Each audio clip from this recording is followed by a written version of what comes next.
Trigonometry खत्म हो गया था, है ना। चलो अच्छी बात है, बाकी लोग तो नहीं आए हैं, आ रहा होगा। चलो, आज पेपर है ना आप लोग का।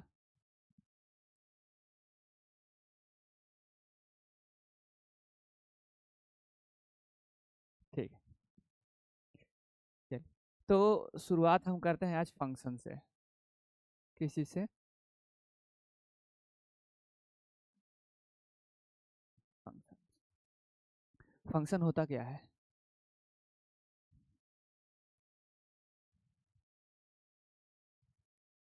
पढ़ के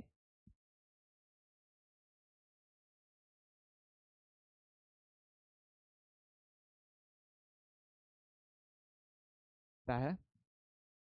नहीं। अच्छा, जैसे मान लो हमने ये कोई इक्वेशन लिखा है क्या, y इक्वल टू 3x+4। ठीक है, इसमें आपको दो चीज़ दिख रहा होगा क्या, एक x है, एक y है, और एक 3 है, 4 भी है। ठीक है, देखिए दो चीज़ दिख रहा होगा। वेरिएबल की बात किया जाए तो यहाँ दो वेरिएबल है, वेरिएबल और कांस्टेंट की बात किया जाए तो यहाँ कांस्टेंट टर्म की बात किया जाए तो 4 क्या है, कांस्टेंट है। 3 भी कांस्टेंट ही होगा। और वेरिएबल्स की बात किया जाए तो यहाँ दो वेरिएबल है, एक x है और एक y है। ठीक है, तो जो हमारे पास वेरिएबल्स होते हैं ना, वेरिएबल्स दो टाइप्स के होते हैं। कितने टाइप्स के होंगे? वेरिएबल की बात किया जाए तो वेरिएबल हमारे पास दो टाइप्स का होगा। एक होगा कौन सा, डिपेंडेंट वेरिएबल, एक होगा डिपेंडेंट वेरिएबल, और एक होता है क्या, इंडिपेंडेंट वेरिएबल, इंडिपेंडेंट वेरिएबल। ठीक है, तो हमने ये जो इक्वेशन लिखा ना इसमें y इक्वल टू 3x+4, तो इसमें आप बताइए कौन सा डिपेंडेंट वेरिएबल होगा, कौन सा इंडिपेंडेंट वेरिएबल होगा। ठीक है, वेरिएबल तो हमें पता चल रहा है कि y और x दो वेरिएबल है। अब देखो, डिपेंडेंट वेरिएबल उसे कहते हैं जिसका वैल्यू किसी दूसरे पे डिपेंड कर रहा हो, और इंडिपेंडेंट वेरिएबल वो होगा जिसका वैल्यू क्या हो, इंडिपेंडेंट हो। अब जैसे मैं तुमको ये इक्वेशन दे दिया, अब बोल रहा हूँ find the value of x, sorry find the value of क्या, वाई। चलो निकालो, जल्दी से निकालो। जी नहीं। तो तुम कहोगे कि सर ये मजाक कर रहे हैं आप, वाई का वैल्यू कैसे निकलेगा जब तक आप एक्स का वैल्यू नहीं दीजिएगा। तो अगर आप एक्स का वैल्यू मान लीजिए 1 दे देंगे तो वाई का वैल्यू क्या हो जाएगा, 7 हो जाएगा। अगर आप एक्स का वैल्यू 2 दे दीजिएगा तो वाई का वैल्यू 10 हो जाएगा। अगर एक्स का वैल्यू 3 दे दीजिएगा तो वाई का वैल्यू क्या हो जाएगा, उस हिसाब से चेंज होगा। इसका मतलब सर वाई का जो वैल्यू है, वाई का जो वैल्यू है, वाई किस पे डिपेंड कर रहा है, Y depends on the X. Y जो है वो एक्स पे डिपेंड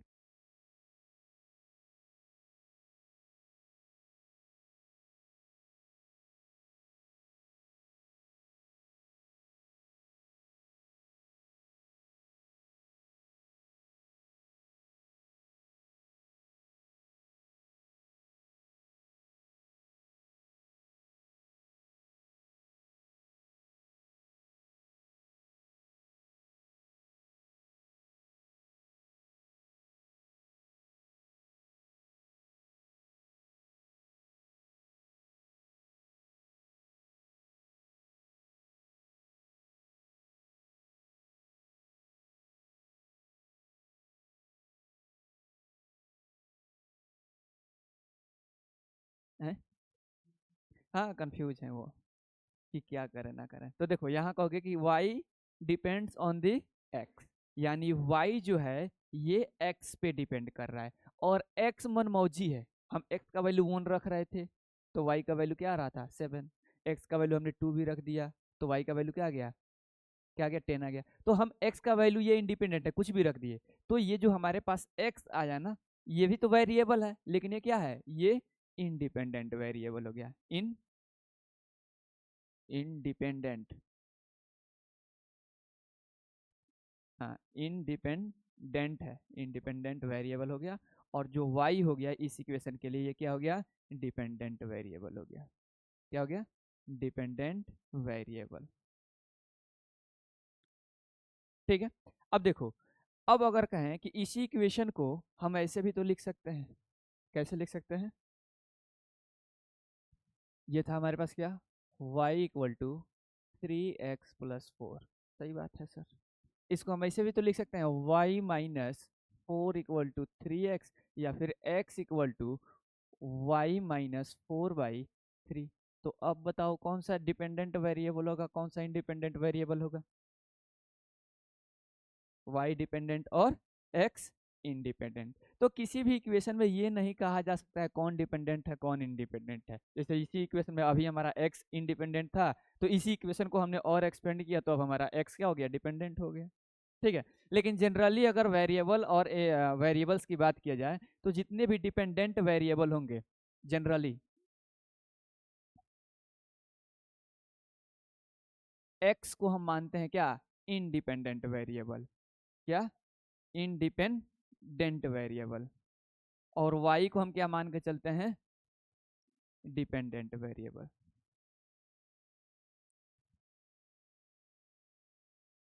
ये मानते हैं, ये नहीं कह सकते हैं कि हमेशा x ही डिपेंडेंट होगा और y ही, x इंडिपेंडेंट या फिर y ही डिपेंडेंट होगा, ये हम, हाँ हाँ हाँ, तो फिर ये तो फिर हमारा ऐसे हो गया ना, फिर ऐसे हो गया, यानी x का हम निकाल रहे हैं, y का दिया हुआ है, तो y डिपेंडेंट हो गया, x सॉरी y इंडिपेंडेंट हो गया, x डिपेंडेंट हो गया। तो किसी भी क्वेश्चन में कोई भी डिपेंडेंट और इंडिपेंडेंट हो सकता है। ठीक है, लेकिन इस इक्वेशन के लिए मैं बोल रहा था, जनरली हम x से इंडिपेंडेंट को दिखाते हैं और y से डिपेंडेंट को दिखाते हैं। अच्छा, इस इक्वेशन की बात किया जाए तो ये इक्वेशन आपको कौन सा इक्वेशन दिख रहा है, y इक्वल टू 3x+4, यहाँ सबका पावर क्या है, 1 है, लीनियर इक्वेशन हुआ। ठीक है, अच्छा इसके थ्रू आप ये देख रहे होगे कि सर ये जो लीनियर इक्वेशन की बात किया जा रहा है, लीनियर इक्वेशन है ना, इसमें x और y दो वेरिएबल के बीच का रिलेशन बताया गया है कि y कैसे x पे डिपेंड कर रहा है, x कैसे y पे डिपेंड कर रहा है। अगर हम x का वैल्यू 1 रख रहे हैं तो y का वैल्यू कितना टाइम्स बढ़ जा रहा है, या फिर x का वैल्यू -1 रख रहे हैं तो y का वैल्यू में क्या चेंज आ रहा है, ये दोनों का म्यूचुअल अंडरस्टैंडिंग है कि नहीं, यानी x पे y डिपेंड कर रहा है, y पे क्या डिपेंड कर रहा है, x। तो बेसिकली अब चूंकि ये लीनियर इक्वेशन है तो फंक्शन भी तो यही कहता है, फंक्शन क्या होता है, it is the relationship between two variables. ये दो वेरिएबल के बीच का रिलेशन होता है, बताता है कि एक वेरिएबल दूसरे वेरिएबल से कैसे डिपेंडेंट है, कैसे उस पर डिपेंड कर रहा है। इसी रिलेशन को हम बोलते हैं क्या, फंक्शन। फंक्शन क्या होता है, इट इज, हाँ, इट इज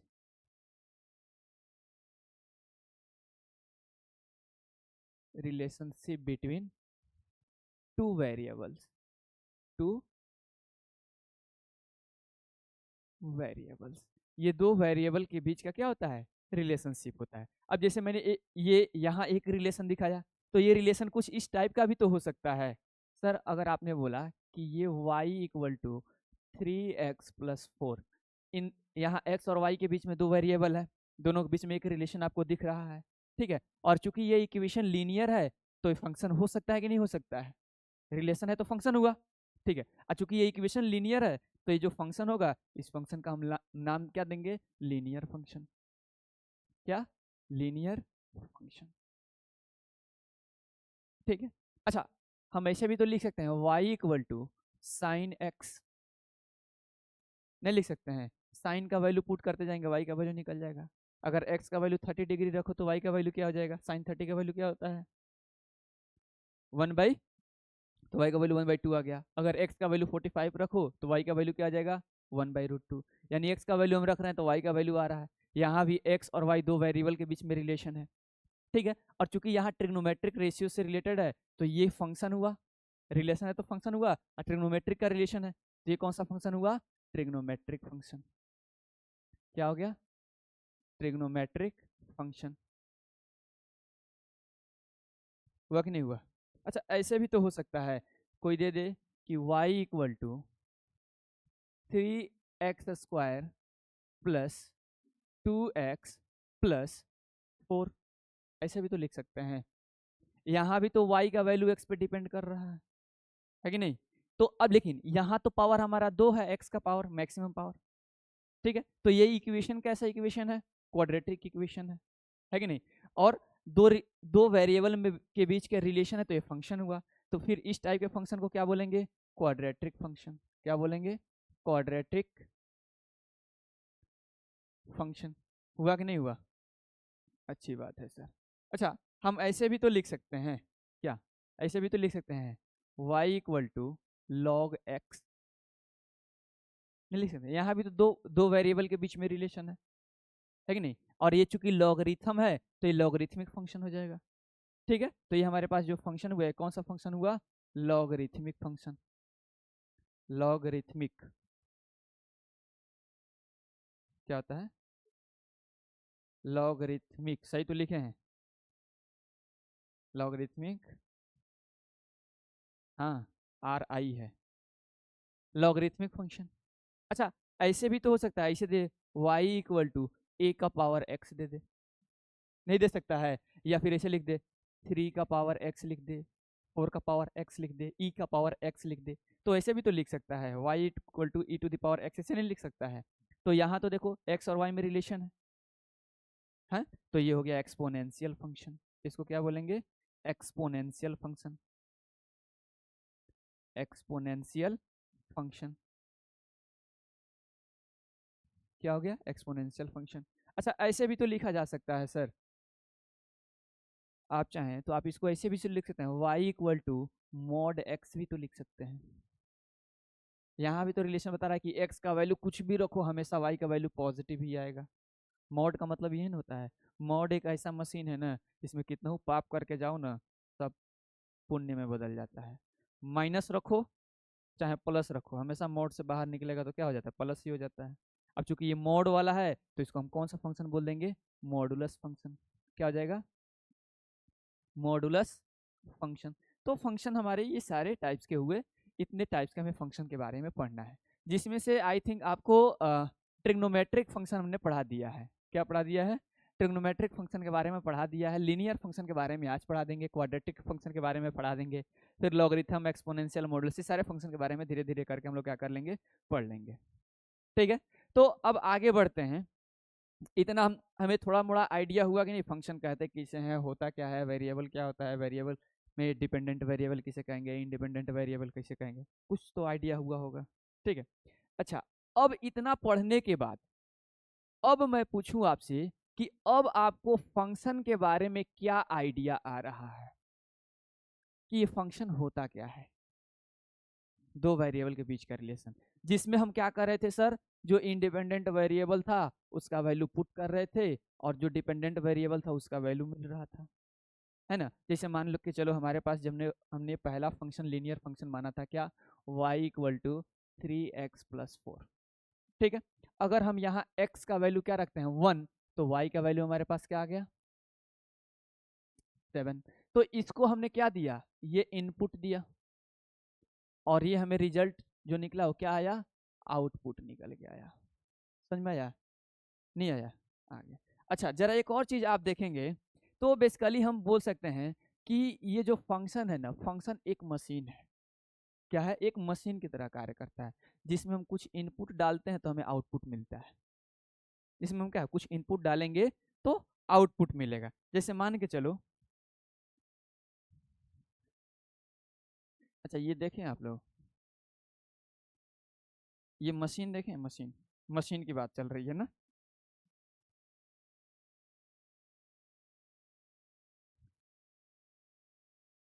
ये आटा चक्की का मशीन है। मान के चलिए आटा चक्की का मशीन है। मान लीजिए इधर से आप क्या डाल रहे हैं? आटा डाल रहे हैं। आटा डाल रहे हैं कि गेहूं डाल रहे हैं? तो आप इधर से आ जाओ भाई, इधर से आप गेहूं डाल रहे हैं तो इधर से क्या निकलेगा? आटा निकलेगा। इधर से आटा डालेंगे तो गेहूं कैसे निकलेगा भाई? रिवर्स नहीं होता है। ठीक है? तो बेसिकली मशीन क्या है? मशीन फंक्शन क्या है? Function is a machine.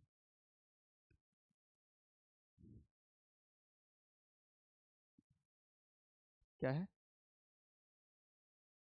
It is a machine. It is a machine. Function क्या है? एक मशीन है जिसमें हम क्या इनपुट डालते हैं तो हमें आउटपुट मिलता है। ठीक है, तो अगर मैं बोलूं जिसे हम यहां से देखो, ये आटा चक्की का मशीन है, इसमें आप क्या डाल दिए? गेहूं। अच्छा, फंक्शन को हम डिनोट कैसे करते हैं? इसे एफ ऑफ एक्स से हम फंक्शन को डिनोट करते हैं। क्या लिखते हैं? अब जैसे मान लो यहाँ हमने क्या लिखा था, यहाँ इशारा लिखा था ना, तो फंक्शन को हम डिनोट करते हैं कैसे? एफ ऑफ एक्स से। तो अगर मैंने लिखा क्या, y equal to F of X, इसका मतलब क्या हुआ? y is the function of x। इसको क्या पढ़ेंगे? y is the function of x, function of x, यानी y का जो y जो है वो x का फंक्शन है, यानी y का वैल्यू किस पे डिपेंड कर रहा है? x पे डिपेंड कर रहा है। तो यहाँ हम लिख सकते हैं y हटा के f of x equal to 3x plus 4 लिख सकते हैं, f of x equal to sine x लिख सकते हैं। अब बोल सकते हैं y equal to f of x है। ठीक है, तो फंक्शन को हम ऐसे डिनोट कर लेते हैं। आगे यहाँ हम बता रहे थे, तो मान लीजिए हमारा क्या हो गया, ये फंक्शन हो गया। फंक्शन को हमने किस चीज से समझने का प्रयास किया? मशीन से। ठीक है, तो अब जैसे हम यहाँ x का वैल्यू पुट कर रहे थे, तो हमें यहाँ आ रहा था y का वैल्यू आउटपुट मिल रहा था। तो अगर किसी भी मशीन में हम जो डाल रहे हैं उसको हम क्या बोलेंगे? इनपुट। क्या हो गया? इनपुट। और यहाँ से आपको क्या निकलेगा? आउटपुट। ठीक है, अच्छा मान के चलिए ये तो मशीन है, हाँ सर सही बात है मशीन है। तो मशीन ये कौन सा है? आटा चक्की वाला। अब घर बन रहा है आपका, किसी कारणवश बालू वालू घट गया है ना, आप गए कि बोले कि अरे ये तो मशीन पीसने का काम करता है ना हमारे पास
स्मॉल ब्रैकेट, अच्छा ये बंद था क्या, ये लिख रहे थे तो बंद था क्या, चलो स्मॉल ब्रैकेट हो गया, कर्ली ब्रैकेट हो गया, बिग ब्रैकेट हो गया। अच्छा चलो, हाँ जैसे ये देखो, अगर ये मैंने लिखा क्या 2, 10 स्मॉल ब्रैकेट, अच्छा इसको अगर हम ऐसे लिखे 2 और 10, ये हमने बिग ब्रैकेट लगा दिया।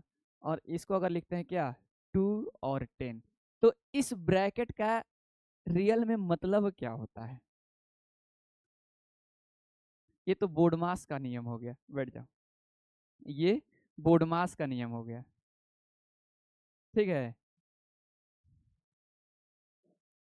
देखो इसका मतलब क्या होता है, इस ब्रैकेट का मतलब इन बिटवीन,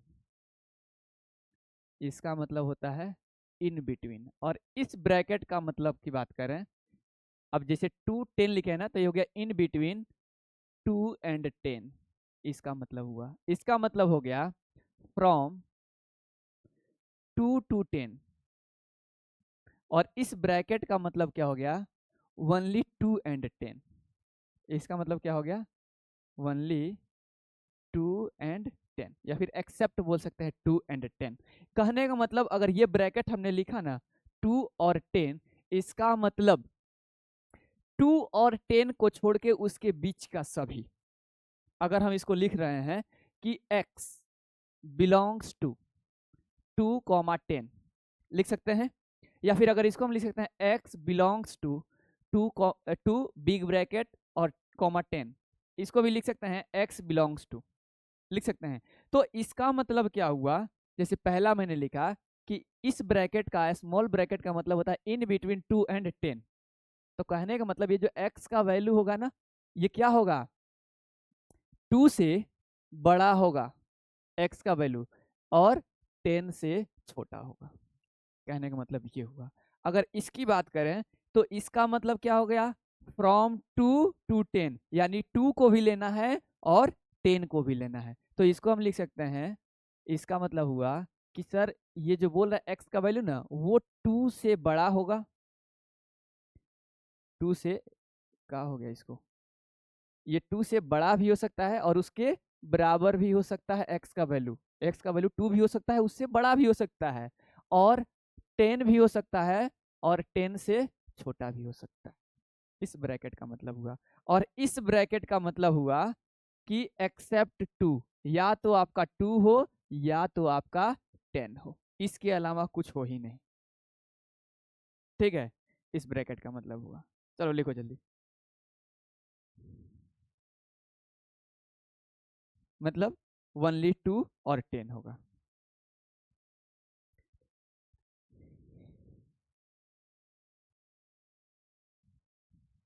क्या, हाँ उसको बाद में बता देते हैं।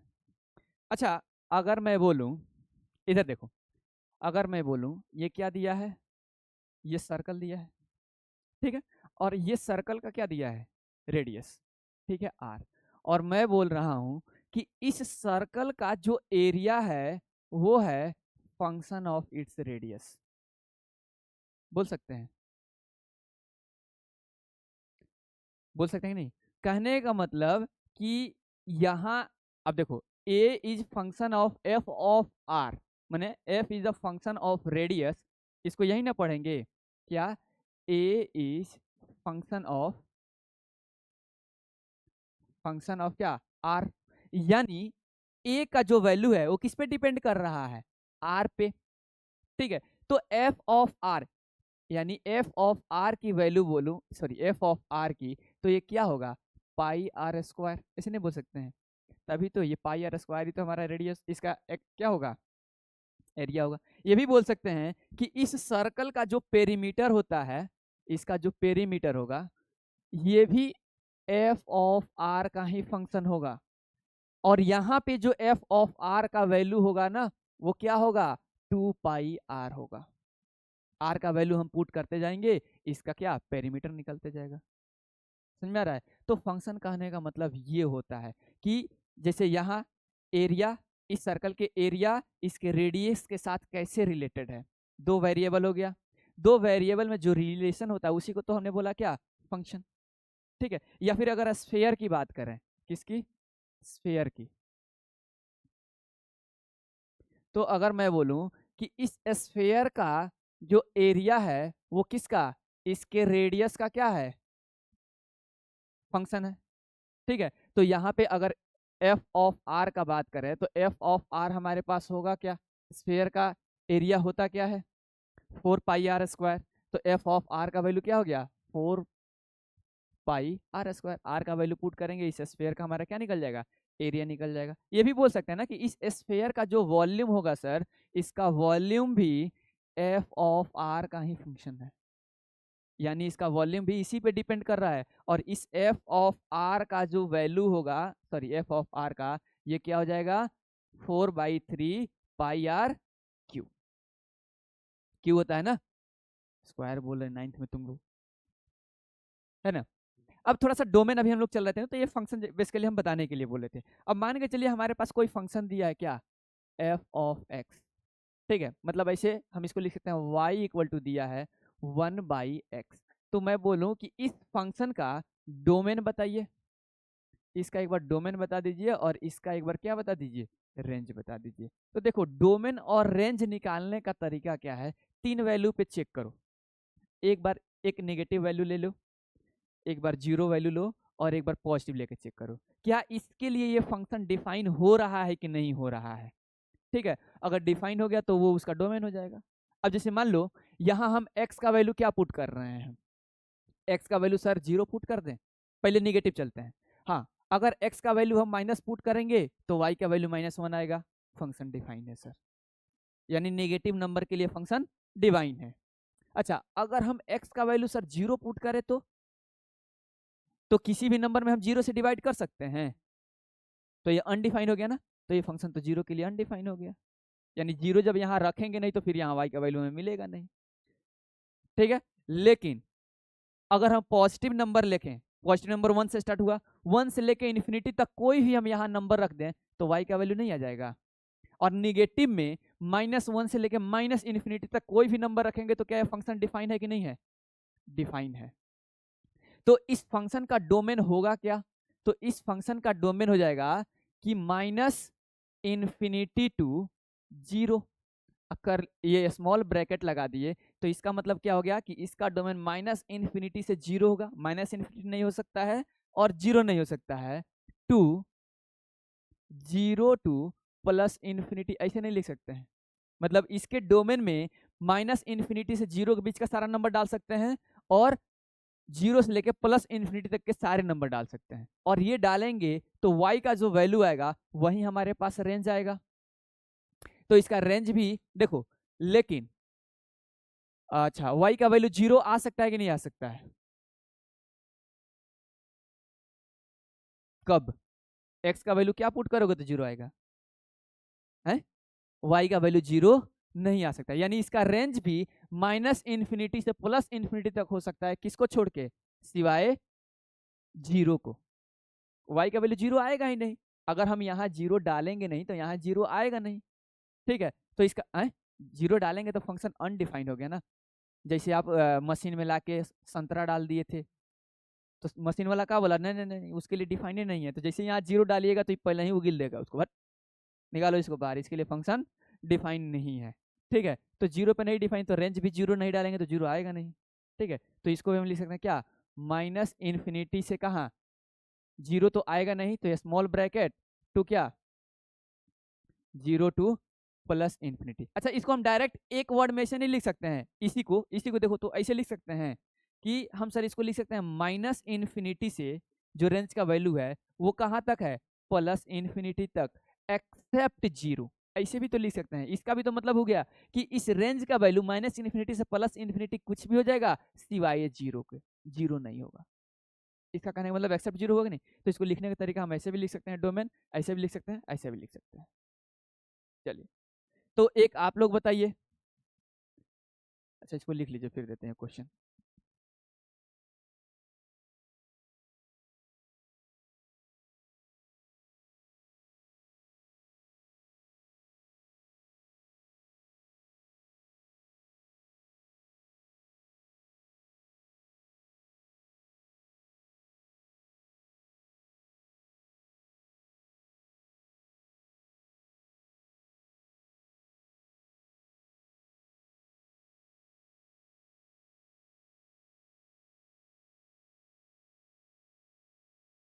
प्रश्न, √4 का वैल्यू क्या होगा?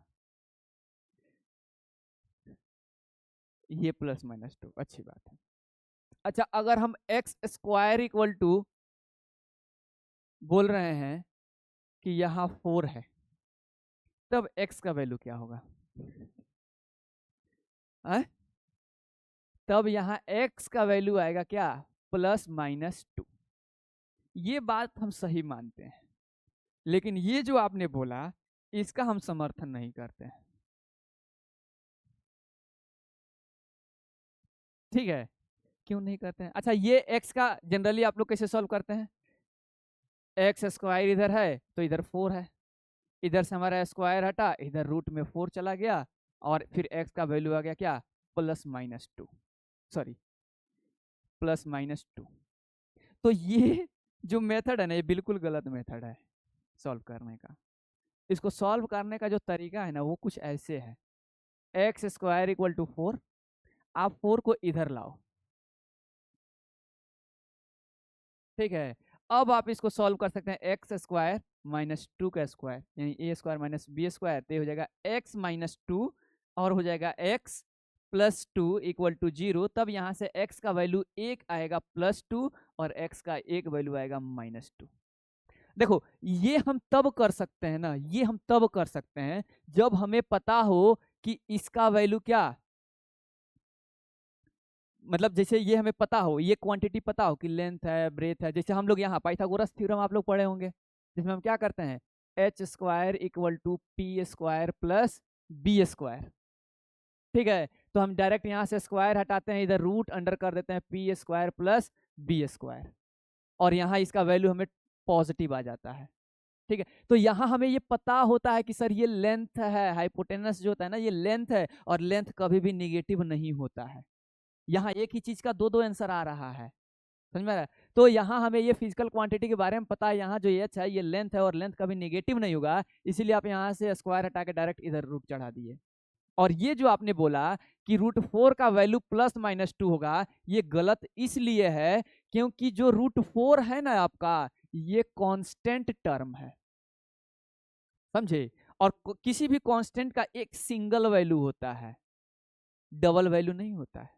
का 2 का 2 वैल्यू हो जाएगा, तो 4 का कैसे 2 वैल्यू हो गया? +v2 -v2। ये जो +2 और -2 आ रहा है ना, ये किसी वेरिएबल का आ रहा है, और वेरिएबल का तो बहुत सारा वैल्यू हो सकता है, इनफाइनाइट वैल्यू हो सकता है कि नहीं? तो कभी x का वैल्यू, अच्छा, कभी x का वैल्यू -2 आ रहा है यहाँ, कभी x का वैल्यू 10 आता है, कभी x का वैल्यू एज बताता है ना?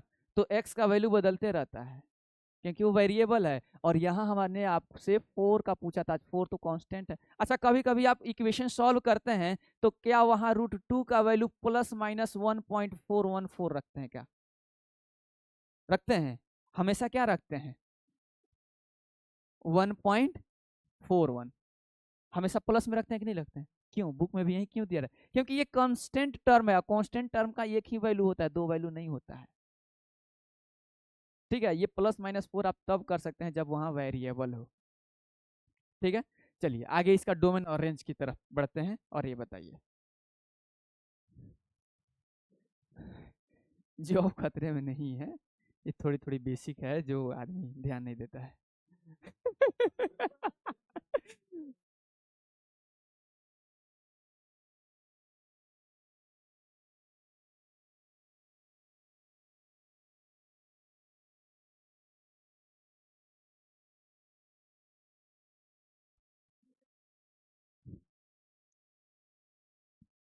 0 to ∞, क्या? हाँ, गलत है। पूछिए कैसे? आपको अब तक बताया गया था कि सर रूट के जो अंदर होता है ना, रूट के अंदर का नंबर कभी भी निगेटिव नहीं हो सकता है। रूट के अंदर कभी भी निगेटिव नहीं होता है कोई भी नंबर, याद रखिए। भले 11th में जाके आपको एक कॉम्प्लेक्स नंबर पढ़ना है, वहां निगेटिव को आई मान लिया जाता है। ठीक है, मान लेते हैं कि ये कोई इमेजिनरी नंबर, इमेजिन कर लेते हैं, लेकिन आज ये मान के चलिए कि रूट के अंदर कोई भी नंबर होता है ना, वो निगेटिव नहीं होता है। ठीक है, तो निगेटिव नहीं होता है तो माइनस में होगा नहीं, माइनस में होगा। अच्छा, अगर x का वैल्यू 0 पुट कर सकते हैं क्या? है रूट के अंदर 0 कर सकते हैं। कैसे जी रूट के अंदर अनडिफाइन हो जाएगा? रूट के अंदर 0 डाल सकते हैं, ठीक है। अच्छा एक और चीज देखिए ना, अगर आप यहाँ से रूट हटाते हैं तो इधर स्क्वायर चढ़ेगा, जरा ऐसे सोचिए ना, तो इधर आ जाएगा Y square equal to X.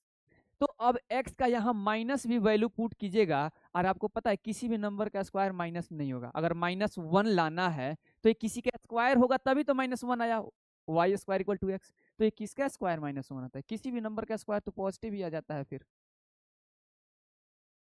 तो इसलिए रूट के अंदर माइनस नहीं होता है, तो इसका रेंज नेगेटिव में नहीं होगा, 0 से लेके इन्फिनिटी तक चला जाएगा पॉजिटिव का। हाँ तो कर लीजिए, हाँ इसे लिख दो, ये एक्सेप्ट हो गया 0। अरे भाई ऐसे कर दो, इधर से लगा दो 0, और इधर इन्फिनिटी करके छोटा ब्रैकेट लगा दो, या फिर ऑल रियल नंबर कर दो ना, sorry all positive real number. क्या हो जाएगा? ऑल पॉजिटिव रियल नंबर, तो 0 ऐड कर लो अलग से, ठीक है। इसको लिखने का तरीका कैसे लिख सकते हैं? वही फ्रॉम 2 टू इन्फिनिटी लिख दो ऐसे, ये वाला बड़ा वाला ब्रैकेट, 0 से लेके प्लस इन्फिनिटी तक। 0 इंक्लूड हो गया, और इन्फिनिटी हम जानते नहीं है, उस नंबर के रेस्पेक्ट में कुछ भी हो सकता है इन्फिनिटी, ठीक है। रेंज भी यही हो जाएगा, 0 से लेके कहाँ तक? इन्फिनिटी तक। और क्वेश्चन इसका रेंज क्या हो जाएगा? इसका रेंज हो जाएगा 0 टू इन्फिनिटी। अच्छा एक और क्वेश्चन है, क्वेश्चन नंबर 3।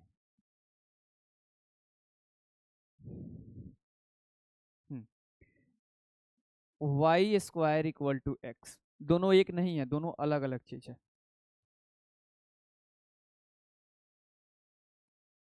इसका भी डोमेन और रेंज बताना है।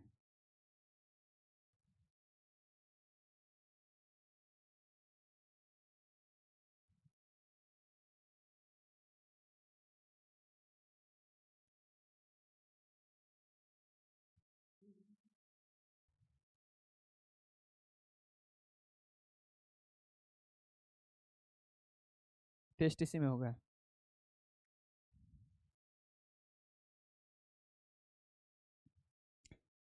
चलिए इसको थोड़ा सा आप लोग एक दिन समय देते हैं, इसको बताइए y equal to sine X का डोमेन क्या होगा और रेंज क्या होगा? y equal to sine X का डोमेन क्या होगा, रेंज क्या होगा? हाँ तो जाएगा, हम कहाँ बोल रहे हैं नहीं जाएगा भाई।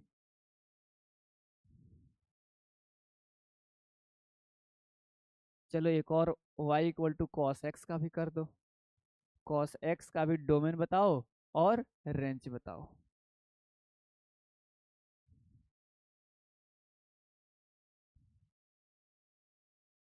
डोमेन कहने का मतलब x का वैल्यू पूछ रहे हैं, रेंज कहने का मतलब y का वैल्यू पूछ रहे हैं। तो आप डोमेन को ऐसे भी लिख सकते हैं कि x बिलोंग्स टू, जो होगा वो आंसर। इसको लिख सकते हैं रेंज को y बिलोंग्स टू, ऐसे, ठीक है। देखो इसकी बात करें तो x का जो वैल्यू होगा, यहाँ रेंज की बात करें तो यहाँ जो हमारा x बिलोंग्स करेगा है, तो x का वैल्यू हमारा पॉजिटिव में भी हो सकता है, निगेटिव में भी हो सकता है। तो बोल सकते हैं कि इसका जो वैल्यू होगा वो माइनस इन्फिनिटी से प्लस इन्फिनिटी कुछ भी हो सकता है। क्या हो सकता है? माइनस इन्फिनिटी से लेके प्लस इन्फिनिटी तक कुछ भी हो सकता है। लेकिन इसका जो रेंज यानी y का वैल्यू आएगा वो क्या होगा? अच्छा साइन का मैक्सिमम वैल्यू क्या होता है? साइन थीटा का मैक्सिमम वैल्यू क्या हो सकता है? 1। और मिनिमम क्या हो सकता है? कुछ भी रखो, कुछ भी रखो, साइन का मैक्सिमम। अब चलो ऐसे, जैसे आपको निकालना है साइन कितना डिग्री, साइन 210 डिग्री, ठीक है। तो क्या निकालिएगा? जैसे साइन आपको पता है कि सर साइन 90 जो होता है ना, साइन 90 कितना होता है? 1 होता है। साइन 210 निकालिए, चलिए साइन हम आपको देते हैं साइन 540 डिग्री, इसका भी वैल्यू आप निकालिए, ठीक है। कैसे निकालिएगा इसको? तो इसको लिख सकते हैं साइन 90 मल्टीप्लाई क्या, 9 चौका 36 होता है, साइन 90 मल्टीप्लाई 5 प्लस 90, ऐसे नहीं लिख सकते हैं, लिख सकते हैं। तो इसको हम लिख सकते हैं क्या, साइन, इसको पाई बाई 2 लिख दें, तो इसको लिख सकते हैं 5 पाई बाई 2 प्लस थीटा। और पाई बाई 2 पे क्या होता है, चेंज होता है, तो साइन किस में कन्वर्ट हो जाएगा, कॉस में, तो क्या हो जाएगा कॉस 90। अब कॉस 90 का वैल्यू होता क्या है, 0 आ गया, नहीं निकाल सकते हैं। तो कोई भी वैल्यू पे आप इसका वैल्यू निकालिए ना, 0 और 1 के बीच में ही आएगा। ठीक है, ये आप लोग निकाल के लाए थे, साइन 90, साइन 210, साइन 360, सारा वैल्यू निकाल लिए हैं। ठीक है, अच्छा इसको एक और तरीका से आप निकाल सकते हैं, ये वाला फॉर्मूला से भी निकाल सकते हैं। जैसे मान लीजिए साइन क्या दिया हुआ है, 150 डिग्री का वैल्यू आपसे पूछ रहा है, 120, मान लीजिए ये 120 दे रहा है, तो आप एक तरीका इसका ये है क्या, साइन 90 प्लस 30 डिग्री इस तरीके से निकाल सकते हैं, या फिर आप इसको साइन ए प्लस बी करके निकाल लीजिए। इसको डायरेक्ट कर सकते हैं क्या, साइन 90 प्लस थीटा क्या हो जाएगा, कॉस थीटा, सेकंड क्वाड्रेंट में जाएगा तो क्या हो जाएगा, माइनस कॉस 30 डिग्री हुआ। और यहां अगर इसको साइन ए प्लस बी के फॉर्मूला पे तोड़े तो क्या हो जाएगा, sign A cos B plus cos A sine B. तो उस फॉर्मूले पे भी आप रख के क्या, साइन 110 साइन 120 का वैल्यू निकाल सकते। तो कहीं भी आप निकालिएगा ना, तो इसका वैल्यू जो होगा फाइनल वाई का जो आंसर आएगा वो आएगा -1 से लेके 1 तक, -1 से लेके 1 तक आएगा। और उसका वैल्यू एक्स का हम माइनस इन्फिनिटी से प्लस इन्फिनिटी कुछ भी रख सकते हैं। उसी तरह अगर कॉस की बात करें तो कॉस भी तो साइन का ही वैल्यू जो था वो ऐसे रेसिप्रोकल करके लिखते जा रहे थे, जो 90 था वो इसका 0 हो गया, जो उसका 60 था वो इसका 30 हो गया। तो इसका भी रेंज जो होगा वो माइनस इन्फिनिटी से लेके प्लस इन्फिनिटी कुछ भी हो सकता है। और इसका जो रेंज होगा ये भी क्या होगा, -1 से लेके 1 तक होगा, नहीं होगा। अब अगर साइन का ग्राफ अगर हम बनाने की बात करें तो देखो, एक एक्सिस पे हम एक्स ले लेते हैं, इधर हमारा एक्स हो गया, इधर हमारा वाई हो गया। ठीक है, कितना ले लें, 90 डिग्री, 180 डिग्री, 270 डिग्री, और कितना हो जाएगा 360 डिग्री। फिर चलो और आगे बढ़ाओ, 450, आगे बढ़ते जाएंगे। इधर y हमारा इधर +1 हो जाएगा, इधर जाएंगे तो क्या -1। ठीक है, साइन 90 का वैल्यू क्या होता है, साइन, अच्छा यहाँ 0 डिग्री हुआ, साइन 90 का वैल्यू क्या होगा 1, साइन 180 का वैल्यू क्या होता है 0, 0 होता है। और साइन 270 का वैल्यू क्या होता है -1। फिर साइन 360 का वैल्यू क्या होगा 0, साइन 450 का वैल्यू क्या होता है 1। अब इसको मिलाइए तो ये देखिए, तो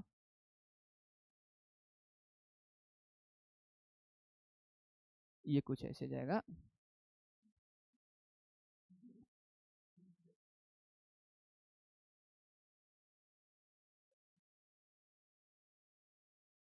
ये आगे चला गया, 9 छके 54। ठीक है, तो ये साउंड साउंड का देखो तो साइन का ग्राफ कैसे आया, इस टाइप का आया, ये कौन सा, इस ये साइनोसोडल ग्राफ आता है साइन का ग्राफ।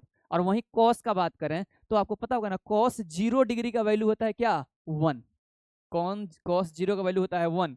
तो अगर कॉस का ग्राफ हम ड्रॉ करें तो कॉस का ग्राफ यहाँ से स्टार्ट होता है, कॉस का ग्राफ यहाँ से स्टार्ट होता है, कॉस 91 हो जाएगा, फिर ये ऐसे जाता है। तो दोनों का ग्राफ दिखता सेम जैसे है, सेम ही है, लेकिन साइन का ग्राफ 0 से स्टार्ट होता है और कॉस का ग्राफ 1 से स्टार्ट होता है, दोनों साइनोसॉइडल ग्राफ ही होता है। ठीक है, चलिए tan वगैरह का ग्राफ कल पढ़ाते हैं, linear function, slope, quadratic function next class में देखते हैं, आज इतना रहने देते हैं। ठीक है।